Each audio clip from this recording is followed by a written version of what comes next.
What is up, guys? How we doing? So we got SMX next weekend. Now, we've had 2 years of this playoff format for Super Duper, and I do like it, but we've only had 2 winners. This crazy format, single, double, and triple.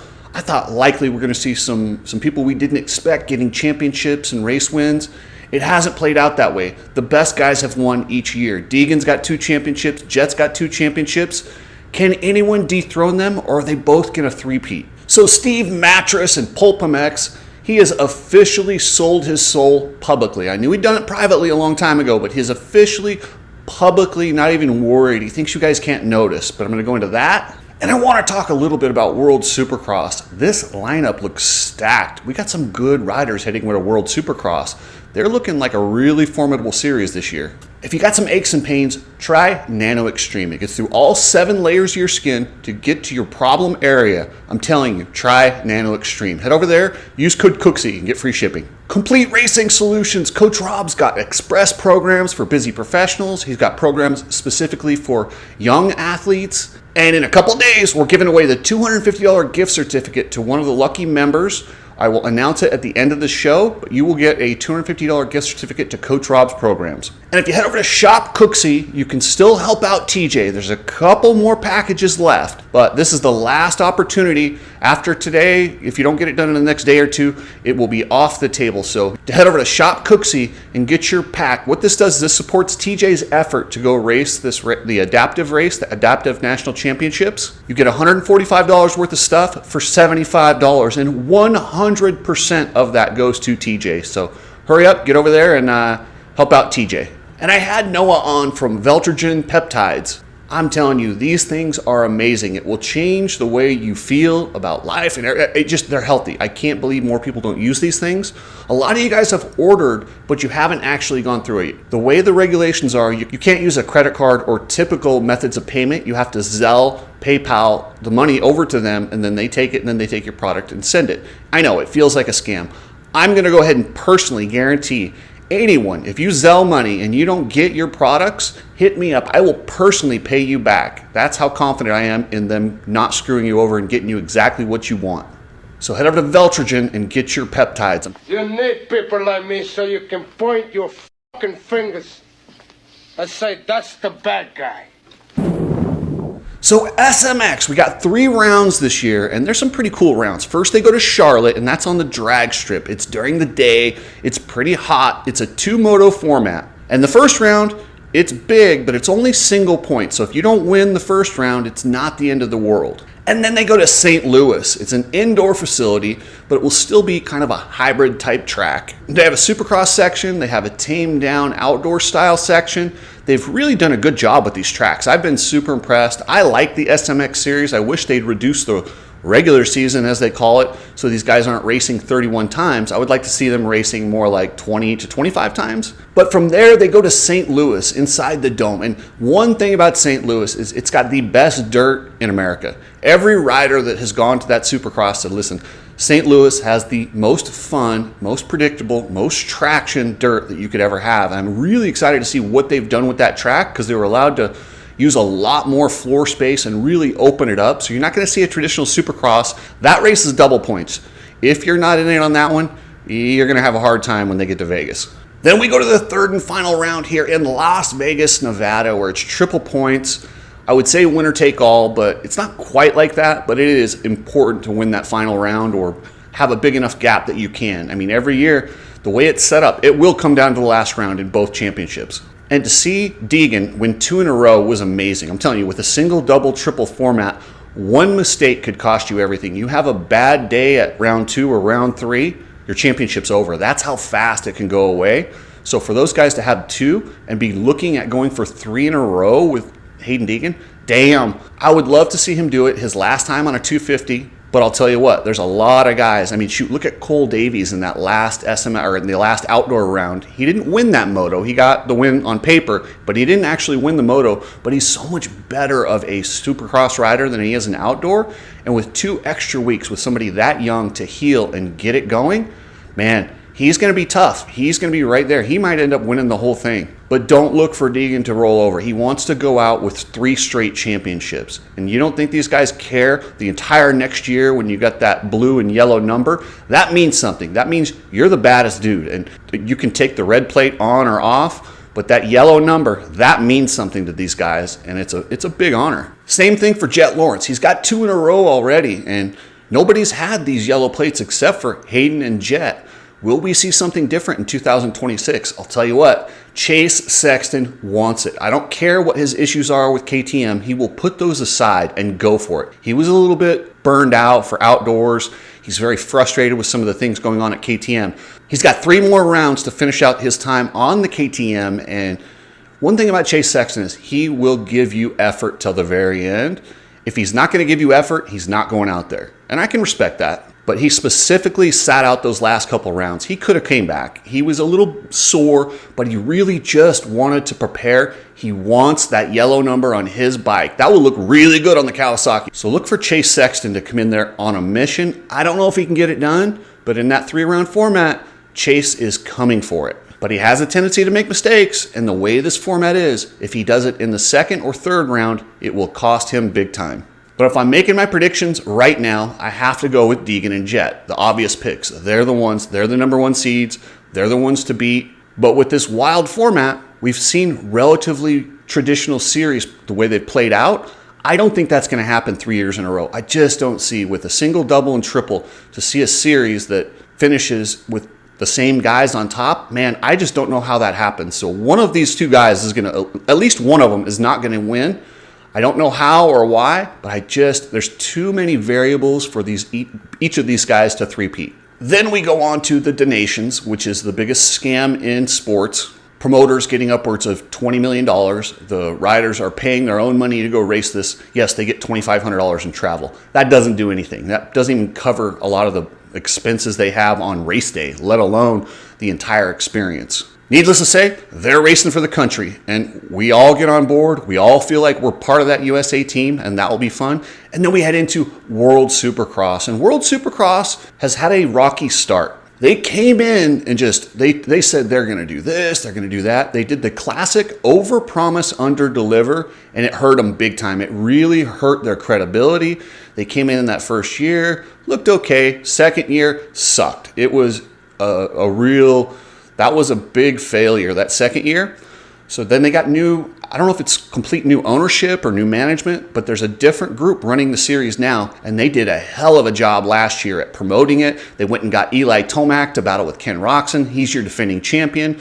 This year you can add Tom Vial, you can add Jason Anderson. I mean, there's a lot of really good riders heading over to World Supercross. They get paid well, they don't have to race as much. Man, I don't know why these guys wouldn't go over there. And no matter how you feel about World Supercross, if you like American Supercross, American Outdoors, and SMX, you need to support WSX. They have a business plan very similar to Formula One.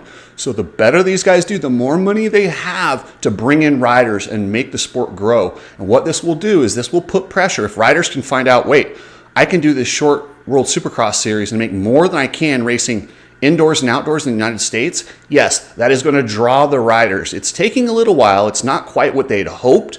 But man, I'll tell you what, they did a great job last year, and I'm excited to see what this crew in their 2nd season. I know it's the 4th season, but it's the 2nd season for the crew that's running it now. I expect big things, and I'm really excited about World Supercross. So I saw Pulp MX. If you guys aren't familiar with Pulp MX, Steve Mattress made his way by kind of being like what I am. He was known for calling what he saw, calling stuff out, being a voice of the people. Meanwhile, he was under the thumb of Davey Coombs. Davey Coombs used the 90s type of media where the media dictated narratives. You know, if you didn't believe what Davey Coombs said, you looked for Steve Matthes, and if he backed it up, you went, okay, it must be true, right? He's on payroll. We didn't always know that. We didn't always know Steve was completely corporate. But for him to have Tim Cotter, the biggest douchebag in the sport, come on there, the guy who kicked Slowey out because he doesn't like his content. The guy's a real piece of crap. The lists of people that Tim Cotter has messed with, the kids that he's bullied, the things that this guy's done, he shouldn't be around the sport. He's a real piece of crap. And he's kind of gotten exposed lately. People are seeing him for what he is. He's done so much stuff. It's Like, you can't do the things that he does and not eventually have people say, screw that guy. That guy's a piece of crap. So they're trying to rehabilitate his image. So what do? You have him go on Pulp, the voice of the people. Get him on there. Steve will call it how it is. No, he won't. He's corporate. Steve Mathis is a little bitch that will do anything that Davey Coombs asks. So they brought him on there to soften the appearance of Tim Cotter and make him a little bit more likable, because people see through their garbage. And to have him do that was just disgusting. It made me want to puke. And actually, I had the flu this week, so maybe it was because I watched Tim Cotter on there, and that's why I was puking. I don't know. But Feld also had one of their top guys, Mike Mewey. I like Mike Mewey. He's actually a decent guy. He just works for dirtbags. I don't know what else to say. He works for guys who exploit the sport. They exploit our love for it. They're circus promoters. And they use a guy like Mike Mewey to be the buffer between us and our love for the sport. And then we talk to Mike Mewey, and he seems like a pretty reasonable guy. And then you go to the tyrants. So as much as I think Mike Mewey is a decent guy, he's not a piece of crap like Tim Cotter. He works for some bad people. And at some point, when you work for bad people long enough, you're going to do bad things. I just wish that these guys would stand up and tell the Feld family, tell the Coombs family, this isn't right. But it's coming. It's coming, guys. Rider Union, there's something on the horizon. And the first thing you can do is support World Supercross. Support their competition. That way it forces them to do more things to treat the riders and teams and the sport that we love a little bit better. But this whole mindset of, you can control every narrative with your media outlets that Davey Coombs uses, it's not new. I was watching the documentary on the Dallas Cowboys, and this is when I first saw this in life. I listened to SportsCenter, I listened to the analysts, and I made my judgments about what people were and how they were. I didn't realize these guys were being told to say this stuff. I assumed most people had integrity. So I assumed Michael Irvin, the wide receiver, was kind of a piece of crap. Yeah, he likes to celebrate, and he was very brash, but that dude has a good heart. I was a limo driver in college, and I did not like Michael Irvin, to the point where the season he hurt his neck, I was going to a Cardinals game with my buddies, and we heard about it, and I go, well, sucks that it happened, but if it's got to happen to anyone, might as well be Michael Irvin. That was the opinion I had of Michael Irvin. And then fast forward 6 weeks, I'm driving the limo, and I get the call that I got to pick up Michael Irvin. I'm like, oh, God, seriously? This guy? I told my employer at the time, I said, if this guy's a dick, I'm dropping him off. I'm not doing it. I was the last driver available. No problem. I'll go pick him up, but I'm not taking his shit. I couldn't have been more wrong. Right then and there, I said, I will never judge anyone based on public opinion or what these so-called media outlets say about them. This was one of the most genuine, nice guys. Dragged me into the club with him. There was a fat white kid that comes up to him and goes, hey man, I just want to shake your hand. It's my birthday. Michael Irvin not only shook his hand, took him to the bar on Michael Irvin's tab and got this kid drunk, gave him tickets to the game the next day. This is a fat white kid. You look at Michael Irvin, they kind of made him out to be a bit of a racist. He doesn't care what you are. He just thinks if you're a nice guy, he'll hang out with you. He turned out to be one of the most genuine people I've ever met. Gave me his home phone number, which I lost. Gosh, dang it, that bummed me out. I really wanted to stay in contact with him because I thought he was one of the coolest dudes I'd ever met. He had a serious effect on how I look at the world, how I look at media, and how I look at life, and I'll always thank him for that. But watching that documentary and seeing them try to trot Tim Cotter and Mike Mewey up there to soften him, I had flashbacks of the way the media talked about Michael Irvin and what a piece of crap he was and how wrong they were. So they're trying to tell you Tim Cotter's a good guy. He's not. It's a Chamber of Commerce day! And if you don't believe me, just go to an event and talk to him. Go to an event and see how he treats you and make your own opinion. But me personally, I've got my opinion of Tim Cotter, and I think he's a dirtbag. Mike Mewey, not so much. He's a decent guy. He just works for some bad people. Mattress, he'll say whatever you ask him to say. He's nothing but a puppet pretending to be a man of the people. If you need to ship anything, use Precision Transport. That's pretransport.com. Just a great family-owned company that will take care of you. So pretransport.com. Alias MX gear. This stuff's so awesome. Get your gear before it sells out. They do have a limited amount. So head over to Alias MX. Get your 25.2 gear. I thought it was 25.5, but it's 25.2 gear. And I want to bring something to your attention. There's a track in Pennsylvania called Back 9. They are getting harassed and threatened by these government officials that don't like dirt bikes. I don't know the entire story, but I saw this meeting and I was just smoking mad. Back 9, what can we do to support you? The fact that these guys are threatening you with their power and you're standing up to them, that's my kind of people. So Anyone from Back Nine, if you want to hit me up, if you want to come on here and tell your story, what can we do to help? We got your back. Get that place opened and get a place for these kids to ride and safely ride. We got to support tracks like this. And I love that they're standing up to the man and not just folding over. They said they'll give him permits to do anything in the world as long as it's on a motocross track. That's bull.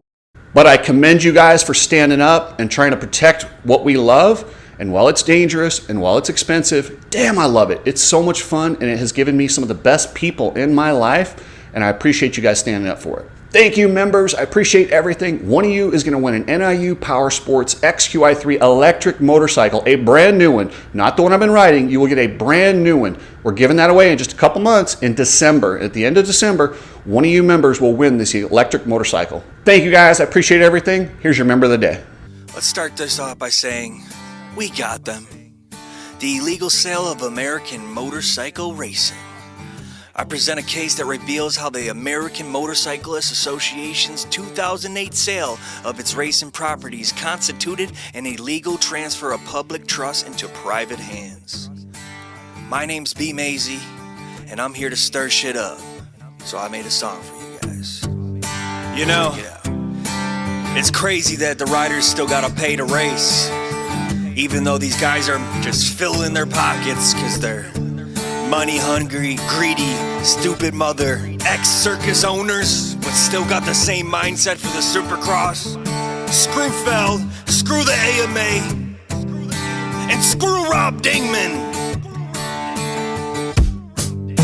I'm reading your obituary. It says you died in 2008. I guess selling souls is a business, 'cause you gave it all away. But your cause of death was suspicious. Lord knows your soul was lost. I am just a witness, 'cause I know who killed motocross. 'Cause I know who killed motocross. This is the arraignment for NASCAR failed entertainment. I am just a witness, but I gotta make a statement. I speak for the people, 'cause we can't remain complacent. The illegals had American motorcycle racing. The devil is a wingman, his name is Rob Dingman. He wanna kill the future of the moto kids in dreamland. How selfish do you gotta be? Treat us like cheap property. Package us up and sell the whole sport to a monopoly. This is very legal, they don't care about the people. It's like NASCAR and Jordan, man, this practice is deceitful. Private entities manipulating what we love. The DMG extorting the AMA, a bunch of thugs. This happened to Planet Fitness, the dark side of business. Rest in peace to motocross, 'cause I will never forget it. And I will never forget it. Right on. I'm reading your obituary. It says you died in 2008. I guess selling souls is a business, 'cause you gave it all away. But your cause of death was suspicious. Lord knows your soul was lost.